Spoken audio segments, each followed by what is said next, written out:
നമുക്കാദ്യം ഒരു ദൃശ്യം കാണാം. സമസ്ത കാന്തപുരം വിഭാഗത്തിൻ്റെ ജില്ലാ സോണൽ യോഗത്തിൻ്റെ ദൃശ്യമാണ്. സമസ്ത കാന്തപുരം വിഭാഗം എന്ന് വെച്ചാൽ മുസ്ലിം ന്യൂനപക്ഷത്തിലെ പ്രധാനപ്പെട്ട സംഘടനയാണ്.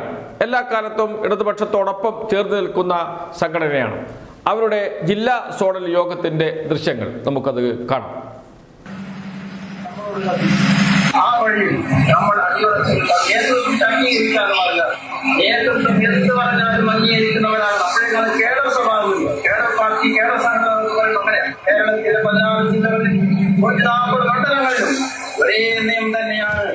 നമ്മളോട് യോഗത്തിൽ കാന്തപുരം വിഭാഗത്തിന്റെ തീരുമാനങ്ങൾ വിശദീകരിക്കുകയാണ്. 140 മണ്ഡലങ്ങളുണ്ട് കേരളത്തിൽ. അതിൽ 2 മണ്ഡലത്തിൽ ഒഴികെ ശേഷിക്കുന്ന മുഴുവൻ മണ്ഡലത്തിലും LDFന് പിന്തുണ പ്രഖ്യാപിക്കുന്നു. അതാണ് സമസ്തയുടെ തീരുമാനം. ഇക്കാര്യമാണ് യോഗത്തിൽ വിശദീകരിക്കുന്നത്. ജമാഅത്തെ ഇസ്ലാമിയുമായുള്ള ബന്ധം, മുസ്ലിം ലീഗിൻ്റെ ജമാഅത്തെ ഇസ്ലാമിയുമായുള്ള ബന്ധം ഒരിക്കലും സമസ്തയ്ക്ക് അംഗീകരിക്കാൻ കഴിയില്ല. അതിനോട് ഒരു യോജിപ്പുമില്ല. നേരത്തെ തന്നെ മുസ്ലിം ലീഗിന് മുന്നറിയിപ്പ് നൽകിയിരുന്നു ഇത് സംബന്ധിച്ച്. എന്നാൽ അതേക്കുറിച്ച് ഒന്ന് ചർച്ച നടത്താനോ ഒരു അഭിപ്രായം പറയാനോ പോലും മുസ്ലിം ലീഗ് തയ്യാറായില്ല. UDFും കോൺഗ്രസും തയ്യാറായില്ല. അതുകൊണ്ട് തന്നെ അങ്ങനെ ഒരു സഖ്യം ജമാഅത്തെ ഇസ്ലാമിയുമായി ഉള്ള ഒരു മുന്നണിയെ പിന്തുണക്കാൻ കഴിയില്ല. മതരാഷ്ട്രവാദികളോട് ഒരു തരത്തിലും സന്ധി ചെയ്യാൻ കഴിയില്ല. ഇതാണ് യോഗത്തിൽ വിശദീകരിക്കുന്നത്. അതുകൊണ്ട് 140 മണ്ഡലങ്ങളിൽ 2 മണ്ഡലത്തിൽ ഒഴികെ മറ്റെല്ലാ മണ്ഡലങ്ങളിലും LDFനെ പിന്തുണക്കണം. വെറും പിന്തുണയല്ല, സമ്പൂർണ്ണ പിന്തുണ നൽകണം. ഇതാണ് സമസ്ത കാന്തപുരം വിഭാഗത്തിൻ്റെ തീരുമാനം. അക്കാര്യം വിശദീകരിക്കുന്നു സോണൽ യോഗങ്ങളിൽ. 2 മണ്ഡലത്തെ കാര്യം പറയുന്നുണ്ട്. ഏതൊക്കെയാണ് ആ 2 മണ്ഡലങ്ങൾ? ഒന്ന് മഞ്ചേശ്വരവും മറ്റൊന്ന് പാലക്കാടും. ഈ 2 മണ്ഡലങ്ങളിൽ വിജയസാധ്യത ആർക്കാണ് എന്ന് പരിശോധിച്ച് തീരുമാനമെടുക്കാം എന്നാണ് പറയുന്നത് യോഗത്തിൽ. അത് പിന്നീട് അറിയിക്കും അംഗങ്ങളെ എന്ന് വെച്ചാൽ ആ മണ്ഡലത്തിൻ്റെ രാഷ്ട്രീയ സാഹചര്യവും കൂടി പരിശോധിച്ച് ആർക്കാണോ BJPയെ പരാജയപ്പെടുത്താൻ കഴിയുക അവർക്ക് പിന്തുണ നൽകാനും തീരുമാനിച്ചിട്ടുണ്ട് സമസ്ത. ഇതിൽ വലിയൊരു രാഷ്ട്രീയമുണ്ട്.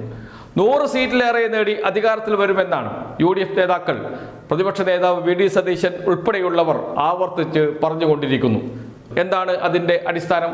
ലോക്സഭാ തെരഞ്ഞെടുപ്പിലുണ്ടായ മുന്നേറ്റം, അതുപോലെ തന്നെ ഒരു പരിധിവരെ തദ്ദേശ സ്ഥാപനങ്ങളിലേക്ക് നടന്ന തെരഞ്ഞെടുപ്പിലും ആ മുന്നേറ്റം ആവർത്തിക്കാൻ കഴിഞ്ഞു. അത് നിയമസഭാ തെരഞ്ഞെടുപ്പിലും ഉണ്ടാകും എന്നാണ് കോൺഗ്രസ് UDF കണക്ക് കൂട്ടുന്നത്. എന്തുകൊണ്ടാണ് തദ്ദേശ സ്ഥാപനങ്ങളിലേക്ക് നടന്ന തെരഞ്ഞെടുപ്പിലും അതിനു മുമ്പ് നടന്ന ലോക്സഭാ തെരഞ്ഞെടുപ്പിലും മുന്നേറ്റം ഉണ്ടാക്കാൻ കഴിഞ്ഞത് UDFന്? ന്യൂനപക്ഷ ഏകീകരണമാണ്.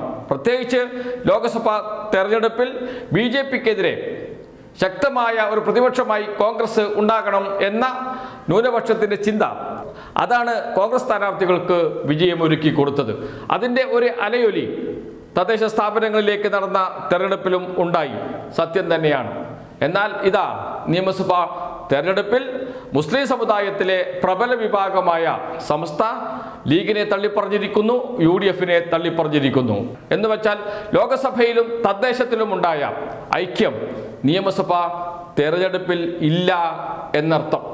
ഇത് കാന്തപുരം വിഭാഗത്തിൻ്റെ അഭിപ്രായമാണ് പുറത്തു വന്നത്. എന്നാൽ മുസ്ലിം സമുദായത്തിലെ മറ്റൊരു പ്രബല വിഭാഗമായ EK വിഭാഗമുണ്ട്, സമസ്ത EK വിഭാഗം. ആ വിഭാഗത്തിനും ഇതേ അഭിപ്രായമുണ്ട്. അവരാണ് മുസ്ലിം ലീഗിൻ്റെ ശക്തി, അവരാണ് UDFന്റെ ശക്തി. അവിടെയും തർക്കങ്ങളുണ്ട്. ആരെ പിന്തുണക്കണം? ജമാഅത്തെ ഇസ്ലാമിയെ പിന്തുണക്കണോ? ജമാഅത്തെ ഇസ്ലാമിയുമായി ബന്ധമുള്ള മുസ്ലിം ലീഗിനെ പിന്തുണക്കണോ എന്ന തർക്കമുണ്ട്. അതുകൊണ്ടാണ് മുസ്ലിം ലീഗിലെ നേതാക്കൾ, വനിതാ നേതാക്കളൊക്കെ യോഗങ്ങളിൽ എപ്പോഴും പറഞ്ഞുകൊണ്ടിരിക്കുന്നത് ഒന്നിച്ചു നിൽക്കണം, ഹരിത പതാകയ്ക്ക് കീഴിൽ നിൽക്കണം. നമ്മളിൽ പലർക്കും പല വിശ്വാസങ്ങളുണ്ടാകാം, അതൊന്നും ഇവിടെ കൊണ്ടുവരരുത്. ഇവിടെ ഒറ്റക്കെട്ടായി നിൽക്കണം. ഒറ്റക്കെട്ടായി നിന്നില്ലെങ്കിൽ നമ്മുടെ സമുദായം തന്നെ ഉണ്ടാകില്ല എന്നുവരെ പറഞ്ഞു വെക്കുന്നുണ്ട് പല യോഗങ്ങളിലും. എന്തുകൊണ്ട്? ഭയമുണ്ട്. UDFന് ഭയമുണ്ട്. ലീഗിന് തദ്ദേശ സ്ഥാപനങ്ങളിലേക്കും അതിനു മുമ്പ് ലോക്സഭയിലേക്കും നടന്ന തെരഞ്ഞെടുപ്പിലുണ്ടായ ന്യൂനപക്ഷ ഐക്യം ഇവിടെ ഉണ്ടാകില്ല എന്ന്. ബിഷപ്പ് പാമ്പ്ളാനി തിരുമേനി ഈ സർക്കാരിന് നല്ല സർട്ടിഫിക്കറ്റ് കൊടുത്തത് കഴിഞ്ഞ ദിവസങ്ങളിലാണ്. എന്ന് വെച്ചാൽ കോൺഗ്രസിന് UDFന് ന്യൂനപക്ഷങ്ങളുടെ സമ്പൂർണ്ണ പിന്തുണ ലഭിക്കില്ല എന്നർത്ഥം. അതിൻ്റെയൊക്കെ ബലത്തിൽ തന്നെയാണ് മുഖ്യമന്ത്രി പറയുന്നത്. നമുക്ക് നോക്കാം, കാത്തിരിക്കാം. 100-ലധികം സീറ്റ് LDFന് ഉറപ്പാണ് എന്നും അതിലേക്ക് തന്നെയാണ് കാര്യങ്ങൾ പോകുന്നത്. ഓരോ ദിവസം കഴിയുന്തോറും UDFന്റെ ആത്മവിശ്വാസത്തിൻ്റെ നില താഴ്ന്ന് വരികയാണ്.